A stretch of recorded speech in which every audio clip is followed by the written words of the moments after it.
ሰላም ጤና ይስጥልን ተመልካቾቻችን እንደምን ዋላችሁ እንደምን አመሻችሁ ከአንከር ሚዲያ ዝግጅት ክፍል ያክብረው ሰላምታችን እናቀርባለን በተለያዩ ርዕሰ ጉዳዮች ላይ በማተኮር ወደ እናንተ የምናደርሰውን የአንከር የመረጃ ክፍለ ጊዜ ነው ይዘን የቀረብነው በተለያዩ የአማራ ክልል አካባቢዎች እየተደረገ ያለው ውጊያ ዛሬም ቀጥሏል በአገዛዙ አንዳንድ ወታደራዊና የብልጽግና አመራሮች ላይ በፋኖ ታጣቂዎች የሚወሰደው እርምጃም እንደዚሁ እንደቀጠለ ነው የወልዲያ ከተማ ማዘጋጃ ቤት ኃላፊ እንደዚሁም በቆቦ ያሉ የብልጽግና አመራሮች ላይ እርምጃ መወሰዱን የሚገልጹ መረጃዎች እየወጡ ነው በደብረ ማርቆስ አቅራቢያ በትላንትናው ዕለት አራት መለስተኛ አውቶቡስ እጩ ወታደሮች ማለትም ለጦርነት ተዘጋጅተው እየሄዱ የነበሩ የአብይ አህመድ ሰራዊት አባላት በሙሉ እርምጃ የተወሰደባቸው አብዛኞቹ መማረካቸውን የሚገልጽ መረጃ ወጥቷል በተለያዩ አካባቢዎች ግጭቱ እንደቀጠለ ነው ዛሬ አንጾኪያ ለአምስተኛ ቀን አንጾኪያ ገምዛ ላይ ውጊያ እየተደረገ እንዳለ ከአካባቢው የፋኖ አመራር ያገኘነው መረጃም ያመለክታል እነዚህን ጨምሮ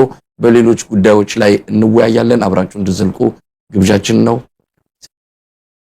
በአማራ ክልል አሁንም ተጋድሎ በተለያየ ሁኔታ በተለያየ አቅጣጫ እንደቀጠለ የሚያሳዩ መረጃዎች ናቸው ቀደም ሲል እንደገለጽኩት እየወጡት ያለው ሌላው የአረጋ ከበደ አስተዳደር በአዲስ አበባ የአማራ ባለሀብቶችን ሰብስቦ ሸምግሉን አነጋግሩልን እያሉ በማለት በመግለጽ ላይ እንዳሉ እንደዚሁ ተመልክቷል ይሄንንም እናነሳለን የአማራ ባለሀብቶች ከዚህ በኋላ ምን ሊያደርጉ ይችላሉ የሚለውን አንስተን እንወያይበታለን ማለት ነው በአዲስ አበባ ከተማ ዶሮ ማነቂያ የሚደረገው ፈረሳ በተመለከተ በሰፊው እየተነሳ ይገኛል የመገናኛ ብዙሃንም ጉዳዩን በተመለከተ ሽፋን ሰጥተው እየዘገቡት ናቸው በዶሮ ማነቂያ ከ10,000 በላይ የአካባቢው ነዋሪዎች እንደሚፈናቀሉ እየተገለጸ ነው በ3 ወር ውስጥ የአካባቢ ከነዋሪዎቹ በሙሉ ነፃ ሆኖ ለልማት እንደሚውል ነው በመንግስት በኩል እየተገለጸ ያለው እናነሳለን የትግራይ ጊዜያዊ አስተዳደር ከዚህ በኋላ ስለ ፕሪቶሪያው ስምምነት በቀጥታ ከመንግስት ጋር እንደማይነጋገር ከፌደራል መንግስቱ ጋር እንደማይነጋገር በአፍሪካ ህብረት በኩል ንግግሩ እንደሚደረግ አስታውቋል ለምን ይሄ ሆነ የሚለውንም አንስተን እንወያያለን ግለታው ሌሎች ርዕሰ ጉዳዮችም ካሉ እንደዚሁ አንስተን የምንወያይ ይሆናል ከአማራ ክልሉን ጀምር ቀደም ሲል እንዳልኩት በተለያዩ የአማራ ክልል አካባቢዎች ውጊያው ተጋድሎ እንደቀጠለ ይገኛል ቋሪት ወረዳ ሙሉ በሙሉ ከአብይ አህመድ ሰራዊት ነፃ ወጣለች ቋሪት ወረዳ ላለፉት 8 ወራትም እንደዚሁ በአብዛኛው ከአብይ አህመድ ሰራዊት ነፃ ሆና የቆየች ቢሆንም ከቅርብ ጊዜ ወዲህ በማመር ተሰማ በጀነራል ማመር ተሰማ የሚመራው ሰራዊት አካባቢውን የተወሰኑ ቀበሌዎችን ተቆጣጥሮ በቆየቱ የሚታወቅ ነው ሰሞኑን በተደረጉ ውጊያዎች ሙሉ በሙሉ ወረዳውን ነፃ ማድረግ መቻሉን ነው የአካባቢው የአማራ ፋኖ በጎጃም አመራር አባል አንከር ሚዲያ የገለጸው ከዚህ በተጨማሪ በአንጾኪያ ሰሜን ሸዋ ገምዛ አንጾኪያ እንደዚህ ውጊያ እየተደረገ ነው አምስተኛ ቀኑን ይዟል የአካባቢ በተለይም ከኦሮሞ ነጻነት ሰራዊት ሸኔ ጋር እንደዚሁ ከመከላከያ ሰራዊት ጋር ከሁለት ኃይሎች ጋር የሚደረግ ውጊያ እንደሆነም ነው አመራር አባሉ የገለጹልን ምናልባት ገለታው በአማራ ክልል እየተካሄደ ያለውን አጠቃላይ እንቅስቃሴ እንዴት እየተከታተልከው ነው አሁን ባለው ሁኔታ በአብዛኛው የጎጃም አካባቢ ከአብይ አህመድ አገዛዝ ነፃ የወጣበት መንግስትን ተክተው አስተዳደር እየመሰረቱ ያሉባቸው አካባቢዎችም እንዳሉ ሰምተናል በጎንደርም እንደዚሁ በጋይንት በእብናት አካባቢ ውጊያ እየተደረገ ነው ጋይንት በትላንትናው ዕለት በፋኖዎች ቁጥጥር ስር እንደገባችም ታውቋል በወሎም ተመሳሳይ እንቅስቃሴዎች እንዳሉ እየተነገረ ይገኛል ቀደም ሲል እንደገለጽኩት የወልዲያ ከተማ ማዘጋጃ ቤት ኃላፊ እንደዚሁም የቆቦ አንዳንድ የብልጽግና አመራሮች ላይ እርምጃ መወሰዱን የሚገልጹ መረጃዎች ወጥተዋል ሰሞኑንም በሸዋሮቢት በተመሳሳይ የፖሊስ አዛዥ ጨምሮ እንደዚሁ በደህንነት አመራሮች ላይ እርምጃ መወሰዱን ከስፍራው የደረሰን መረጃ ያመለክታል እንዴት አየው ገለታው አጠቃላይ እንቅስቃሴው አመሰግናለሁ መሳይ እንግዲህ የአማራ ትግል እነዚህ የሚሊቴሪው ወይም የወታደራዊ እንቅስቃሴው ወደ ማገባደጃ ምዕራፉ ላይ የደረሰ ነው የሚመስለኝ ከዚህ እንግዲህ የሚቀጥለው ጉዳይ ላይ የበለጠ ደግሞ ስራ ይጠይቃል የዚህ የኮንቬንሽን ምስረታው ላይ ማለት ነው እንግዲህ አማራ ህዝብ መቼም መርጧል ምርጫው ምንድነው ባልመረጥኩት ከምተዳደር አቅም በሌላቸው ህዝብ ትልቅ ህዝብ ነው። የኢትዮጵያ ህዝብ ሁሉም ትልቅ ህዝብ ነው። ያም ህዝብ ደግሞ የስነ መንግስት ታሪክ ያለው ለረጅም ጊዜ በስነ መንግስት ውስጥ የቆየ የህግ የበላይነት ብሎ እኮ የሚል እኮ ነው። ዝም ብሎ አንድ ሰው ወንጀል ሰርቶ በህግ አምላክ ቁም የሚል ማህበረሰብ ከህግ ጋራ ጥብቅ ቁርኝት ያለው ከአስተዳደር ጋር በጣም ጥብቅ ቁርኝት ያለው በፍትህ ላይ በርቱዕ ላይ በጣም የሚያምን ማህበረሰብ ነውና ይህንን እምነቱን ያዛባበት ስርዓት ነው ላይ ተከምሮ የቆየው ትከሻው ላይ የቆየው። ስለዚህ ትልቁ ግቡ ይህንን ማራገፍና የተሻለ አስተዳደር ማምጣት ነው። ይሄ ደግሞ ለራሱ ለክልሉ ብቻም ሳይሆን በኢትዮጵያ ደረጃ የስርዓት ለውጥ ለማምጣት ነው። ስለዚህ እኔ አሁን እንደው ትልቁ ነገር እንግዲህ በትኩረት አውቃለሁኝ ፋኖ በጣም የሰራቸውን አንዳንድ ዶክመንቶችም ለማየት እድል አግኝቻለሁኝ። በጣም ጥሩ ነው። እዚህ ላይ ትልቅ ትኩረት ያስፈልገዋል። ባህር ዳር ከተማን ከተያዘ በኋላ እንግዲህ ይሄ ቢያንስ ጊዜያዊ አስተዳደር ለመዘርጋት ከሚያስችሉ ቅድመ ሁኔታዎች ላይ እነሱ ላይ ህብረተሰብን ማወያየት ከህብረተሰቡ ጋር ተነጋግሮ ስለ ቀጣይ የትግሉ ምዕራፍ መነጋገር አንድ ራሱን የቻለ ትልቅ ትግል ነው መሰለኝ። እሱ ነው ትልቁ ትግል። ምክንያቱም የዚህ ህዝብ መስዋዕትነት ዞሮ አንድ የትግል መዳረሻ አለው እና ያ መዳረሻው እንዲያምር ዲፓርቸራችን እንዲያምር ማለት ነው። ብዙ ጊዜ መነሻዎቻችን ትክክል አይደሉም። አሁን የደርግንም ስታየው መሳይ ዲፓርቸሩ ልክ አይደለም። ለውጥ የሚያስፈልጋል በወቅቱ ግን የተነሳንበት መነሻችን ዲፓርቸራችን ልክ አልነበር እና ተጠልፈን ነው የቆየነው። በአንዳንድ ሰዎች እንደውም የደርግ ዘመን በሙሉ የአስቸኳይ ጊዜ አዋጅ የታውጆ የነበረበት ስርዓት አይነት ነው የቆየነው የሚሉ እውነታቸውን ነው። ህወሓት ደግሞ ሲመጣ ደግሞ ወደኋላ የኋሊት እንደገና የሄድንበት ሁኔታ ነው ያለውና አሁን ይሄ ዲፓርቸር ላይ ብዙ ኢንጂነሪንግ ያስፈልገዋል እና እዛ ላይ መስራት ይጠበቅብናል። ከዛ ባሻገር ግን አሁን ያለው አክቲቭ የሆነው የህብረተሰቡ ትንቅንቅ ግን በጣም አስገራሚ ነው።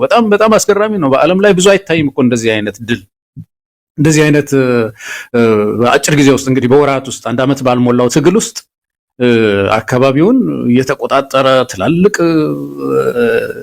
ኦፕሬሽኖችን እያደረገ ህዝቡ እዚህ ላይ በመድረሱ በጣም የሚያስገርም ትግል ነው። እውነታዎች እንዳሉት የፖለቲካው ጥያቄ በስሎ እንደሆነ ያ ህዝብ የሚያመሳክር ነውና አጠቃላይ ያለኝ አስተያየት መሳይ ይሄ ነው። አሁን ቀጣይ ምዕራፉም ላይ ትኩረት ማድረግ ምሁራን መወያየት መቻል አለባቸው። ፋኖ አመራሮችም እንደዛው። ፐብሊክ ሪሌሽኑ ላይ ደግሞ በጣም ጥንቃቄ የሚያስፈልግበት ጫፍ ምዕራፍ ላይ ነው ያለ ነው። የመጨረሻው ጫፍ አለ አይደለም፣ የትግል ጫፍ ላይ የከተማ የዛ አካባቢ ህዝብ የፖለቲካ ማዕከል የሆነችው ባህር ዳር አካባቢ የሚደረጉ ትግሎች ላይ ነው ያለው ትግሉ። ስለዚህ ህብረተሰቡን ኮሚኒኬት ማድረግ በጣም መቀጠል አለበት። አሁን ጥሩ ነው፣ ግን የበለጠ ደግሞ መቀጠል መቻል አለበት። ሰብስታንሻል የሆኑ ህብረተሰቡን ተስፋ የሚሰጡት እና መስራታዊ ለውጡ ምን እንደሚመስል በምናብ በኢማጂኔሽን ማየት እንዲችል ህብረተሰቡ ያለውን ተስፋ የትግሉን መዳረሻውን ኮንቬንሽኑን የሚመሰረተውን ኮንቬንሽን በክልል ደረጃ ይሁን በኢትዮጵያ ደረጃ ያለውን የማሳየት ጥሪ የማቅረብ ነገር ተከታታይ ስራ ይመስለኛል። ይሄንን ነው ማለት የምችለው። ሌላው ግን የዚህ የብልጽግና ሰዎች አሁንም ቢሆን አለመማራቸው ይገርመኛል። እንግዲህ በትግል ላይ ተመልከት፣ በየቦታው እየተመቱ ነው ያሉት። እነዚህ በተለይ ከትጥቅ ጋር ግንኙነት ያላቸው ከደህንነት ጋር ግንኙነት ያላቸው ስርዓቱ እንዲቆዩ ውስጥ የሚሰሩ ኃይሎች አላመለጡም ከህብረተሰብ ትግል። ይሄ እጃቸውን ሰጥተው እንዳንድ ጨዋ የሆኑ ሰዎች እጃቸውን ሰጥተው ከህብረት ትግሉን እንደተቀላቀሉት አይነት እርምጃ የማይወስዱ ከሆነ የዚህ ህዝብ ትግል ወደኋላ አይታጠፍም። ቤት ለቤት እየገባ እየፈለጋቸው ትግሉ ራሱ ህዝብም እያጋለጣቸው እያወጣቸው እንዲህ አይነት ችግር ውስጥ መግባታቸው ይቀጥላል። ስለዚህ አሁንም ቢሆን በየወረዳው በየቀበሌው ያሉ ትርፍራፊ የደህንነት ሰራተኞች ካሉ የታጠቁ ሰዎች ካሉ እነሱ በፍጥነት አስተላለፋቸውን ወደ ህዝብ ማሳለፍ እንዳለባቸው አስተማሪ ነገር ይመስለኛል አሁን እየተወሰደ ያለው እርምጃ።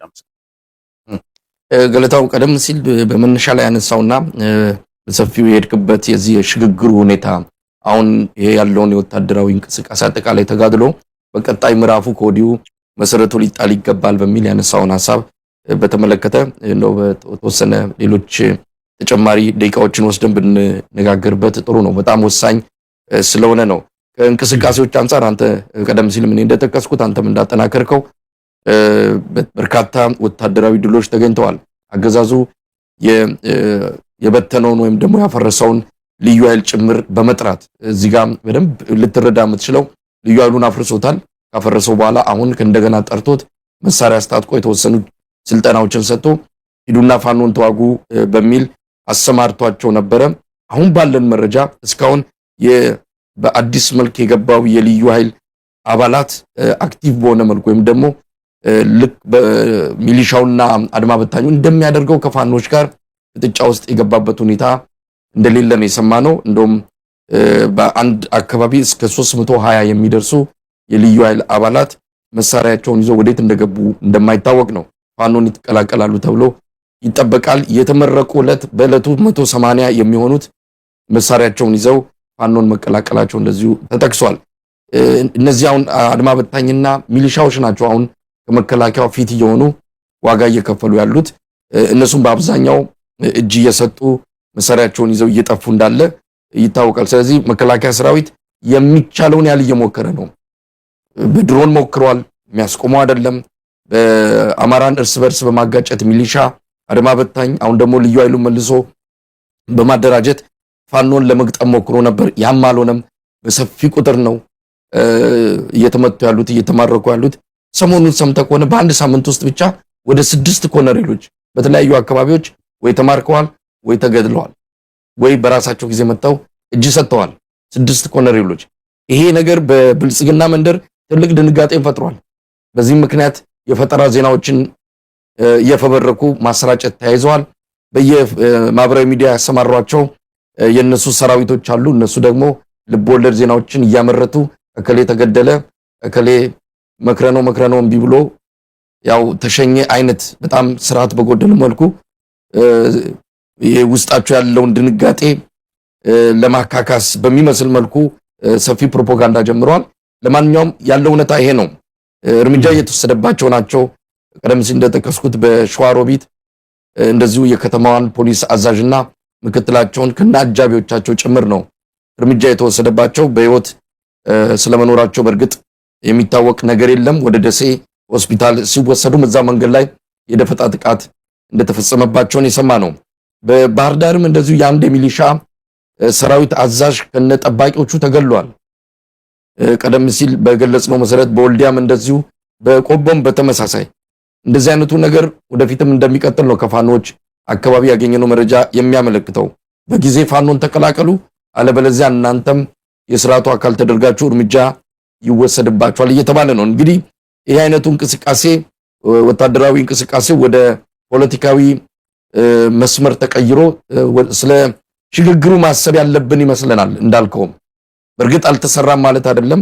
ሽግግሩን በተመለከተ አንዳንድ እንቅስቃሴዎች እየተደረጉ እንዳሉ ሰምተናል። ነገር ግን ቀደም ሲል እንዳልከው ከህዝብ ግንኙነት አንስቶ በህዝብ ግንኙነት የምታስተላልፋቸው መልእክቶች በጣም የተጠኑ የበለጠ ሆደ ሰፊነት ያላቸው ክፍተት የማይታይባቸው መሆን አለባቸው። አንዳንድ የሚወጡ የህዝብ ግንኙነት መረጃዎች በተወሰነ ደረጃ ትግሉንም ሊጎዱ ስለሚችሉ እዛ ላይ ጥንቃቄ መደረግ ያለበት ይመስለኛልና ገለታ ውስጥ ሽግግሩን መምሰል አለበት። በተወሰነ ደረጃ ያሉትንም ክፍተቶች አነቅሰን ብንነጋገር ጥሩ ነው።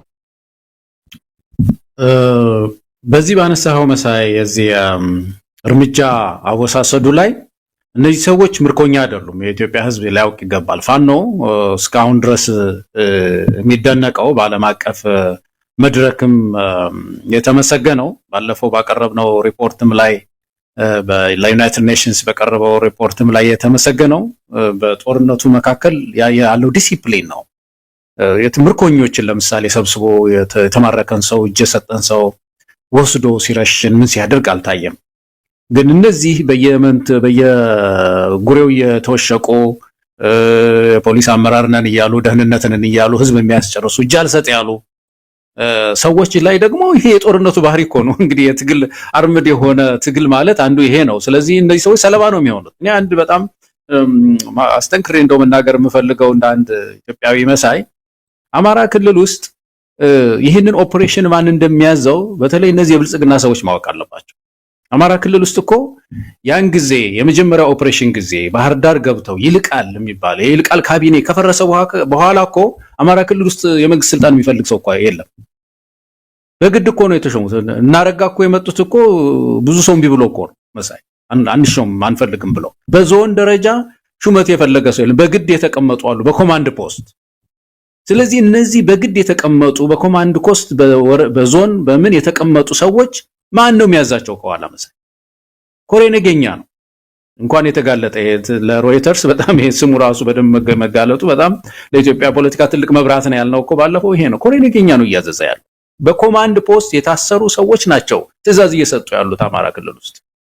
አንፈልግም ብሎ ብዙ ሰው እኔ ማውቀው አሁን ቦታውን መጥቀስ አልፈልግም ማውቀው ቦታ ላይ ስልጣን አንፈልግም ብለው ከባድ አተከራ ነበር። በግድ ነው የተወሰኑ ሰዎች ኃላፊነት እንዲወስዱ የተደረጉት በዞን ደረጃ አማራ ክልል በዞን ደረጃ። ስለዚህ ሌላ ኃይል ነው እና እነዚህ አሁን ሚሊሻ የተባሉ ኃይሎች የሚያዛቸው ኃይል ይሄ መሆኑን ማወቅ መቻል አለባቸው። በገዛ ወገኖቻቸው ላይ በወንድሞቻቸው ላይ የፖለቲካ ሶሉሽን ማግኘት እየተቻለ ጥይት ተኩሱና እርስ በርስ ጦርነት ውስጥ ግቡ የሚላቸው ኃይል ከኋላ ሌላ ኃይል መሆኑን ህቡ ኃይል መሆኑን አውቀው ብዙዎች እንዳደረጉት አሰላለፋቸውን ከፋኖ ጋር ማድረግ አለባቸው መሰለኝ። ይሄንን ሐሳብ መግዛት ያለባቸው ይመስለኛል። በብልጽግና ውስጥ አለን የሚሉ ወዲያ ወዲህ የሚሯሯጡ ሰዎች ይሄንን ከኋላ ያለ እጅ በኮማንድ ፖስት ስም ከኋላ ያለውን የኮሬ ነገኛ አሰራር መቃወም አለባቸው አማራ ክልል ውስጥ ያሉ ሰዎች ማለት ነው መሳይ። ከዚህ ከህዝብ ግንኙነት ጋር ያነሳው ነገር በጣም ወሳኝ ነው። ይሄንን በጣም ሊገዙት ይገባል። አንዳንድ ጊዜ ከልምድ ማነስ የተነሳ ሊሆን ይችላል። ትግሉንም ደግሞ ያበረታታን መስሎ ሊሆን ይችላል። አማራን ትግል ራሱ የሚጎዳው የፐብሊክ ሪሌሽን ስራ ውስጥ እንዳንገባ መጠንቀቅ ያስፈልጋል። ሚዲያውን መጠንቀቅ አለበት። ከትግሉም አካባቢ የሚሰጡ ሰዎች ህዝቡን ኮሙኒኬት የሚያደርጉ ሰዎች በጣም የበሰለና ጥንቃቄ የተሞላበት መሆን አለበት። ይሄ መሆን አለበት። የአማራ ህዝብ ትግል እንዳይጎዳ ነው ይሄን የምናነሳው መሳይ። እነዚህ የፒአር ስራዎች በአማርኛ ብቻ አይደለም በእንግሊዘኛ ይተረኮማሉ እና ኢንተርናሽናል ኮሚኒቲው ይህንን ነው የሚያጠናው የሚሰበስበው። ፒአሩ የሚናገረውን ንግግር ይሰበስቡና ስለ ፋኖ ያላቸው ኢሜጅ በዛ ላይ ነው የሚመሰረተው። በዛ ላይ ነው እንትን የሚንተራሰው እነሱ የሚያወጡት መግለጫ አቋማቸው ማለት ነው። ስለዚህ በተቻለ መጠን እዛ ላይ ማተኮር በጣም ያስፈልጋል። የኮንቬንሽኑ ጉዳይ ግን በጣም ወሳኝ ነው። አሁን ምንድነው ባለፈው ጊዜ ያነሳነው ነው ይሄ ፋኖ እየሰራበት እንደሆነ እናውቃለን፣ ያዳብር እንደሆነ በሚል ነው። ግን ምንድነው ታስታውስ እንደሆነ ህወሓት አዲስ አበባ ሲገባ እስካሁን ድረስ ብዙ ኮሜዲያን የሚቀልዱበት እንትን ነው የፒአር ስራ ነው የተሰራው እና ሚዲያውን ተቆጣጥረነዋል ለሰፊው ህዝብ ጥቅም ሲባል ምትል አንድ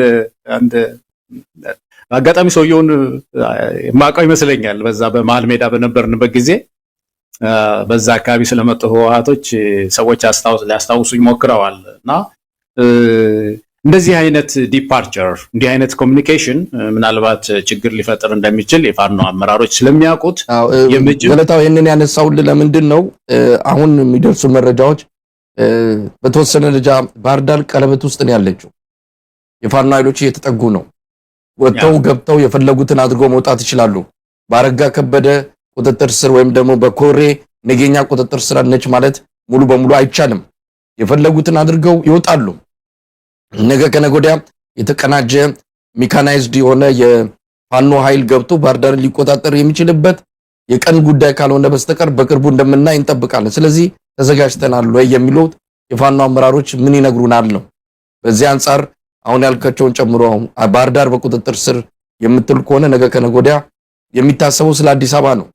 ስለሌላው የኢትዮጵያ ማህበረሰብ አካል ነው። ከሌሎች ኃይሎች ጋር እንዴት ሆነን ኢትዮጵያን ከዚህ ስርዓት አላቀን ኢትዮጵያዊ ለውጥ አዲስ አበባ ላይ እንተክላለን የሚለው የሚያነጋግር ነው። ይሄንን ከቃላት አመራረት ጀምሮ ሰሞኑን አንዳንድ የህዝብ ግንኙነት ስራዎች ልክ እንዳልሆኑ ሰዎች አስተያየት ሲሰጡ ሰምቻለሁ። እኔም ያ ነገር ተሰምቶኛል። ፋኖች የሚያስተላልፏቸው መልእክቶች በጣም በብዙዎች ዘንድ የተወደዱ ናቸው። እያንዳንዱ የፋኖ አመራር የሚገልጸው ነገር ግን ክፍተትም አለ። ያንን ክፍተት መድፈን አለባቸው። አንድ ሰው የተናገረው 99 ሰው የተናገረውን የሚያጠፋበት ሁኔታ ነው ያለው። ከመቶ ሰዎች አንዱ ቢያበላሽ አብዛኛው ሰው የሚመለከተው የአንድ ሰው የተናገረውን በመሆኑ በጣም ከፍተኛ ጥንቃቄ የሚያስፈልገው ከመሆኑ አንፃር ነው ጥያቄው መልሼ ያመጣሁበት። ትክክል ነው መሳይ። ይሄ ሐሳብ ሁላችንም እንገዛው እኮ ነው። ሁላችንም እንገዛው ነው። ትግሉ የበለጠ እንዲጠናከር ቅድም ያልናት እኮ መነሻችን እንዲያምር ዲፓርቸራችን በጣም ቤተር እንዲሆን ነው። የትግሉ ዋና ዓላማ ትልቁ ግብ ስርዓቱን መጣል እኮ አይደለም፣ አዲስ ስርዓት መገንባት ነው መሳይ። አዲስ ስርዓት መገንባት ባለፈው ጊዜ በአብይ ጊዜ እኮ የተቸገርነው እኮ ግባችን ብዙ ሰዎች የብዙ ሰው ግብ ምን ሆነብን? ስርዓቱን መጣል ብቻ ነው። በተለይ ህወሓት በጣም ብዙ ሰው አብሽቆት ስለነበረ በጣም አቁስሎት ስለነበረ የህወሓት ገለል ማለት የትግል ፍጻሜ አድርጎ ማየት ይኸው ለዚህ ከባድ ችግር ነው አሳልፎ ይሰጥ። ለበለጠ ችግር እኮ ከህወሓት ለባሰ ይመጣል ብለን አስበን እናውቃለን። አሁን ከህወሓት የባሰ አስተዳደር ኢትዮጵያ ውስጥ እሱ ይሄድ እንጂ የባሰ ነገር አይመጣም የምንለው ነገር ትክክል አይደለም። ፖለቲክስ እንደዛ አይደለም፣ ሊመጣ ይችላል የባሰ። ስለዚህ ምንድነው ማድረግ ያለብን? ዲፓርቸሩ በጣም የተሳካ የተዋጣለት እንዲሆን የአማራ ህዝብ ትግል ይሄ ነው አመሳይ። ይሄ ነው እኮ ችግሩ። ያዛ ህዝብ እኮ የማይመጥኑት አስተዳደር ሰዎች ትከሻይ ላይ ቆዩ እኮ ነው የዛ ህዝብ ጥያቄ። የማይመጥኑት ቀበሌ ሄደህ እኔ ማቀው አካባቢ ነው ቀበሌ ሄደህ የሚረዳህ ቀበሌ ሊቀመንበር አታገኝ። ምን የምትለውን ሁሉ የሚያውቀው አይደለም። እንደ ቀልድ የሚያስተዳድሩባት ቦታ የሚያስተዳድሩ ሰዎች ትከሻው ላይ ብዙ ዓመት የቆዩበት ነው። ህወሓት በተለይ የዛ አካባቢ ህዝብ ለመቆጣጠር ሲል የማይጠይቁ እውቀት የሌላቸው ያልበሰሉ ሰዎችን በሙሉ በአስተዳደር ውስጥ አስቀመጠ። በመልካም አስተዳደር በጣም የተገረፈ ህዝብ ነው። ስለዚህ ትግሉ ከዚህ ለመላቀቅ ነው። ይሄ ነው ትልቁ ግብ ይሄ ነውና በተቻለ መጠን እዚህ ላይ የሚደረጉ ውይይቶች ያስፈልጋሉ በጣም። ስለዚህ ኮንቬንሽን መስረታው ከኮንቬንሽኑ በፊት ደግሞ ፕሮሰስ አለው። እንግዲህ ሽግግር ሲኖር በክልል ደረጃ ይሁን በሀገር ደረጃ ፕሮሰሱ ሳይንቲፊክ ፕሮሰስ አለ። እንደው ደጋግመን የምናነሳው የአብይ የለውጣችን ችግር እኮ ብዙ ሰው ምን ይላል? አብይ እኮ ጥሩ ሰው ነውና ያን ጊዜ እንዴት እንጠርጥረው ይላሉ። አሁን ደግሜ ይሄን ነገር የምለው እኛ እኮ ስለ አብይ መጥፎነትና ጥሩነት አይደለም። እሱማ ጥሩ ሰው ነው። መጀመሪያ ሲናገር ሁላችንም መጥፎ ሰው ነው ማለት ማንም ሰው አይችልም። ጎንበስ ይላል፣ አመሰግናለሁ ይላል፣ የእግዚአብሔርን ስም ይጠራል ምናምን። እነዚህን አይቶ ሰው መጥፎ ሰው ነው እንዴት ሊል ይችላል? እኛ እኮ እሱ ጋር አልነበረም ጥያቄው ሞዴሉ ልክ አይደለም ነው። የትራንዚሽን ሞዴሉ ሳይንሳዊ አይደለም። ሁለት ችግሮች ነበሩበት የዛ ለውጥ ችግር መሳይ። ያንንም ማነሳው ለአሁኑ ትምህርት እንዲሆነን ነው። ሁለት ችግሮች መሰረታዊ ችግሮች ነበሩት። አንደኛ የድርጅት ችግር ነው። ድርጅት አልነበረውም አብይ በወቅቱ ገና እየፈረሰ እኮ ነው ያለው። ምንድነው ኢህአዴግ እየፈረሰ ነው ያለው። ስለዚህ ምን ፈረድን ማለት ነው? አብይ ቀጥል ማለት በዛ ወቅት መሳይ ህዝብ ላይ ስልጣን ላይ ሆነ ቅለጥ ፍረስ አዲስ ርዕዮተ ዓለም ተማርኮ ማለት እኮ ነው። እንግዲህ አንድ የሚያስተዳድርን አንድ ድርጅት ህዝብ ትከሻ ላይ ሆኖ ሊፈርስ፣ ህዝብ ትከሻ ላይ ሆኖ እንደ አዲስ ሊደራጅ፣ ህዝብ ትከሻ ላይ ሆኖ አዲስ ሮድማፕ ሊያወጣ ምናምን እኮ ነው እድል የሰጠው። ይሄ በጣም አደገኛ የሆነ ብዙ ቃል ሊሰብር የሚችል አካሄድ ነው። ትራንዚሽን ሞዴል እንደዚህ አይነት የለም። ለዚህ ነው ኢንክሉሲቭ የሆነ ትራንዚሽን ውስጥ የሚገቡት ይላል። ሁለተኛው ትልቁ ችግር አንድ የድርጅት ችግር ነው። ሁለተኛው የቪዥን ችግር ነበር። ራዕይ ምንድነው? ቪዥን የተጻፈ ማለት ነው። የተጻፈ ራዕይን አምጣ። ሁለቱ ወሳኝ ናቸው። አንድ ድርጅት ያስፈልጋል። ሁለተኛ በተለይ ኮንስቲቱሽናል አሜንድመንትም ሪቪዥንም ስለሚያስፈልገን በምድሪቱ ላይ ምንድነው ሐሳብህ የሚለው የለው። በፌደራል ስርዓቱ ላይ እስካሁን የለው። በኢትዮጵያ መሰረታዊ ጥያቄዎች ላይ እስካሁን የለው።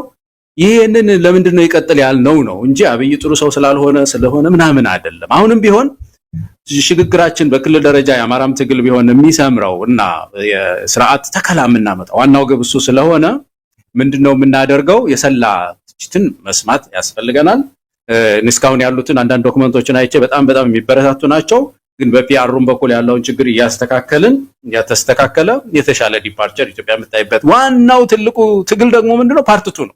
አሁን ባህር ዳር ውስጥ ከገባ በኋላ ፋኖ ጊዜያዊ አስተዳደር ዘርግቶ ከጊዜያዊ አስተዳደር በፊት የሚሰሩ ስራዎችን ሰርቶ የትግል ጥሪ ነው። ኢትዮጵያውያን ሁሉም ያቅፍ፣ ሁላችን ተባብረን የጋራውን ቤታችን አዝሟል። ዘመመች ኢትዮጵያ አዝመማለች። ሳይ ሌላ ነገር ውስጥ እንዳልገባ በጣም ሰሞኑን ልቤን የነካኝን ነገር ልንገርህ በሳይ እንደው ይወድና ሆነ አድዋ ሊከበር ነው ሲባል ብዙ ጊዜ በደስታ በምን የምናከብረው አሁን እንደ አንድ ኢትዮጵያዊ በጣም አዘን ተጫነኝ። እውነቴን ነው። የተጫነኝ ምንድነው ለመጀመሪያ ጊዜ መሆኑ ነው ይመስለኛል። አሁን ሳስበው ምንድነው አድዋ ተራሮች ላይ የተጻፈው ታሪክ ምንድነው መሰለኝ? አያቶቻችን የጻፈው ትብብር አይደለም፣ ህብረት አይደለም። የኦሮሞ ጦር አዛዦች፣ የአማራ ልጆች፣ የትግራይ ልጆች ራስ መንገሻ አጼ ምኒልክ እኮ አንድ ጥይት እንዳትኩስ ዝም ብለህ ተከላከል ብቻ ተከላከል፣ ራስን ጠብቅ፣ ደርሰናል እኮ ነበር ይሉት የነበሩ። ደርሰናል በእግር እኮ እየሄዱናል። መልእክተኛ እየቀደመ እየሄደ ያለ እንዳያልቅ ማለትም እንዳይጎዳባቸው ብቻውን እንዳይጎዳ። አድዋ ላይ ተራራዎች ላይ የተጻፈው ያ ሆኖ ዛሬ ስለ ህብረት አፍሪካውያን እየመከሩ ነው ያሉት መሰል። ኢትዮጵያውያን ስለ አንድነት አፍሪካውያን እያስተማሩ ነው። ኬንያ ታስተምረናለች፣ ሩዋንዳ እየነገረችን ነው ያለችው። ኡጋንዳዎች አንዳንዴ ይመጡና ህብረታችሁን አጠናክሩ፣ ማናቸው ኔልሰን ማንዴላ መለስ ዜናዊ መክሯቸው ማነው ኑ ብሎ ጋብዟቸው መጀመሪያ ህብረታችሁን አጠናክሩ ብለው ነው ይሞቱ ሳይመጡ ኢትዮጵያ ውስጥ ሳይመጡ። እንዲህ አይነት ዘመን ላይ ነው የደረስነውና አሁንም ቢሆን የሚመጡ ትግሎች የፋኖ ትግልም ህብረትን የሚጠራ ማለት ነው። ትልቅ መለከት ይዞ በጋራ እንገንድሰው፣ ይህንን የማይመጥነንን ስርዓት ገንድሰን አዲስ ስርዓት ምን እንፍጠር የሚል ነገር ይሄ በትግሉ ላይ መታሰብ ያለበት ይመስለኛል። ወደ ርቆታ ወሰድኩ። ገለታው መሰረታዊ ነገር ምን ያነሳው በነገራችን ላይ የአድዋ በዓልን ስትል አንድ መረጃም በዚህ አጋጣሚ መጥቀስ ስላለብን ነው። የአድዋ በዓልን አስመልክቶ በጀነራል አበባው ታደሰ የሚመራ ኮሚቴ ዛሬ መግለጫ ሰጥቷል። ካለፈው ዓመት ጀምሮ የአድዋ በዓልን መንግስታዊ በዓል አድርገውታል። ህዝብ የሚያከብረው ሳይሆን ከዚህ በኋላ መንግስት የሚያከብረው ነው። ይሄ አድዋ ሙዚየም ዋናነትም የተሰራው የበዓሉ ባለቤት መንግስት ነው። መንግስት ይሄዳል ያልፋል፣ ግን ህዝብ ነው እንደነዚህ አይነት በዓላትን ይዞ ማቆየት ያለበት። እስካሁንም የነበረው ያ ነው። አብይ አህመድ ከሌሎቹ አገዛዞች ከህወሓትም ጭምር በተለየ ሁኔታ በዓሉን የራስ የማድረግ እርምጃ ወስዷል። ይህንን በስልታዊ በሆነ መልኩ እንዲህ አይነት ሙዚየም ሰጥቻቸዋለሁ፣ በዓሉ እዛ ነው መከበር ያለበት የሚል ነው። ለማንኛውም የምናየው ይሆናል። ውድለት ማነው ቅዳሜ በ23 ማለት ነው በየካቲት 23 ዘውትር የኢትዮጵያ ህዝብ የሚያከብርበት የአዲስ አበባ ህዝብ ወጥቶ ድሉን የሚያሸበርቅበት የጊዮርጊስ አደባባይ አፄ ምኒልክ ሐውልት ያለበት ቦታ ላይ በዓሉን በተወሰኑ የሃይማኖት የጀግኖች አርበኞች የአበባ ጉንጉን የማኖር ስነ ስርዓት በዛች አጭር ዝግጅት ከተደረገ በኋላ ወደ አድዋ ሙዚየም በተለያዩ ፕሮግራሞች እንደሚካሄድ ነው የተገለጸውና እንግዲህ አዲስ አበባ ህዝብ ሊያከብር ይችላል ወይስ እንደተባለው ሆን ብሎ መረጃም እያወጡ ነው። እንዲህ አይነት መረጃ እንድናወጣ ከዛ በኋላ ልሙጡን ባንዲራ የኮከብ የሌለበትን ጭምር ይዘው እንዲወጡና ሚዲያዎችን በተለይ እንደኛ አይነቱ ሚዲያ ለማሳፈር በሚል አንዳንድ የተምታቱ መረጃዎች ከአንድ የብልጽግና መንደር እንዲወጣ እየተደረገ ነው። እዛ ላይም ጥንቃቄ ማድረግ ያስፈልጋል። ዛሬ በይፋ የተነገረው የአከባበሩ ፕሮግራም ግን በአድዋ ሙዚየም ብቻ የሚከበር እንደሚሆን ነው የተገለጸው። ወደ ተነሳንበት ጉዳይ እንምጣ። የአማራ ፋኖ ትግል ዛሬ የአረጋ ከበደ አስተዳደር በአዲስ አበባ የአማራ ባለሀብቶችን አነጋግሯል። አሸማግሎን ነው፣ ሌላ ምንም በዚህም በዚያም ቢወሰድ ትርጉም ላይ ሰጥ ይችላል። ዋናው የስብሰባው ዓላማ እነዚህ ልጆች የሚላቸው እንግዲህ ጫካ መሳሪያ አንስተው ጫካ የገቡትን ነው። የመከላከያ ሰራዊትን በየሄደበት ድል እየነሱ ያሉት የአማራ ፋኖችን ይዛችሁ ወደ ቤታቸው እንዲመለሱ መሳሪያ እንዲያስቀምጡ አድርጉ ነው ጥያቄው።